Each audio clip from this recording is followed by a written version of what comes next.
Welcome to the Real News Network. I'm Kim Brown in Baltimore. Within minutes of Donald Trump's inauguration as the 45th President of the United States, all mention of the term climate change was scrubbed from the whitehouse.gov website. President Obama's Clean Power Plan, one of the cornerstones of the American submission to the Paris Agreement, has been replaced with Trump's new America First Energy Plan, which states, quote, "For too long, we have been held back by burdensome regulations on our energy industry. President Trump is committed to eliminating harmful and unnecessary policies such as the Climate Action Plan and the Waters of the U.S. Rule," end quote.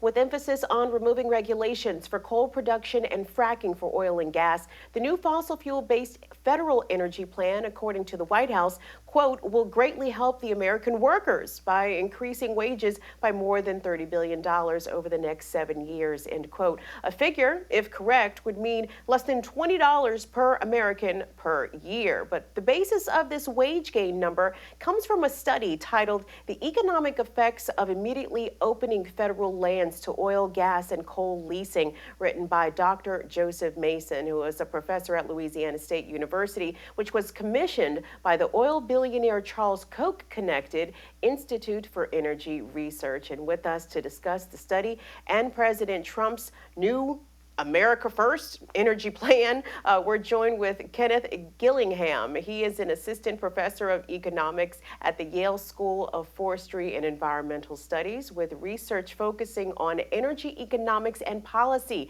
In 2015 to 2016, he served as the senior economist for energy and the environment at the White House Council of Economic Advisors. Kenneth, we appreciate you joining us. Thank you. Thank you. It's a pleasure to speak with you. So Kenneth, let's discuss the study, the economic effects of immediately opening federal lands to oil, gas, and coal leasing, which the White House is citing on their website. They are linking environmental deregulation to wage increase. So Kenneth, is that case clearly being made in the study? Well, I think even before you get to whether the case is being made, I think it's important to recognize that the study is being misquoted. That is the source for the $30 billion, but the study is not actually about the waters of the U.S. or the Climate Action Plan. The study is actually about opening up all federal lands to leasing for fossil fuel extraction. So to begin with, it's not even about what it says it's about on the White House website. So talk about the other issues with the study, Kenneth, which is specifically about deregulating drilling, fracking, and mining on public land. So let's look at some of the key findings. So the GDP, the gross domestic product, would increase by $127 billion annually in the next 7 years, a nearly $21 trillion cumulative increase in economic activity over the next 37 years. 552,000 jobs would be created annually over the next 7 years, 32 billion increase in annual wages over the next 7 years. In your opinion, do these figures even add up? Well, boy, those figures look good on the surface, don't they? So we have to look to see what the study's actually doing. The short answer is no, the figures don't add up. The study is missing, is problematic from start to finish. It's missing some major issues, or has some major issues, and missing some very, very important caveats. I can get into a list of a few of these caveats, but the big picture to begin with is that the study has very, very serious problems and is a gross overestimate of what you might expect to happen. So is the new administration, the new Trump administration, their America First Energy Plan is replacing the former administration's Clean Power Plan with the justification that the new plan will, quote, "stimulate our economy." So the question is, was the Clean Power Plan a limit to economic growth, in your opinion? So the Clean Power Plan would have done many great things. It would have reduced pollution, which would have meant fewer cases of asthma, which would actually, studies have shown that increases productivity. It would have cost something. Now, the benefits in the analysis that was done far exceed the costs. And many of those benefits are coming from human health impacts.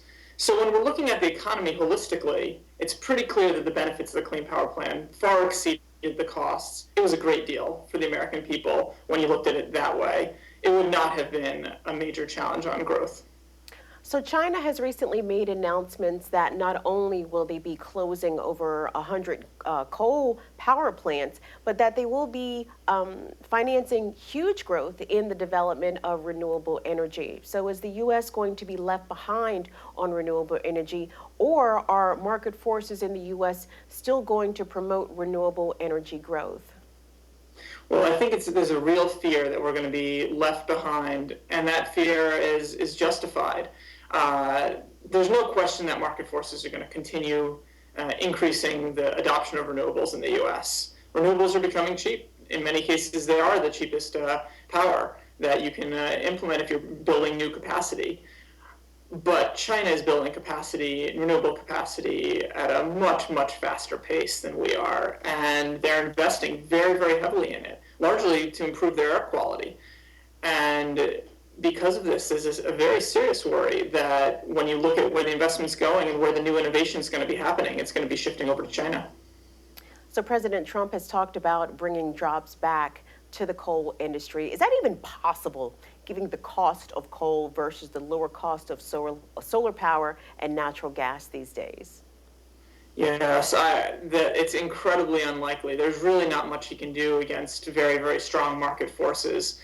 Natural gas is incredibly inexpensive, and the cost of renewables has been dropping incredibly rapidly, which basically means that when you're a utility thinking about what power to build, if you're building a new power plant, you're not going to be looking to coal. It just doesn't make sense from the pure economics. And then when you have, one thing to note is that most coal power plants are actually quite old. And when you're looking to retire a plant, are you going to retrofit it and replace it, or are you going to put in something more economic? Generally, you put in the more economic thing, the more economic choice. So it's pretty hard to imagine a case where the trends that we're already seeing away from coal are going to stop. All right, we've been speaking with Kenneth Gillingham. He's an assistant professor of economics at the Yale School of Forestry and Environmental Studies with research. His research focusing on energy, economics, and policy. Kenneth, we appreciate you joining us. Thank you. You're welcome. It's great speaking with you. And thanks for watching the Real News Network.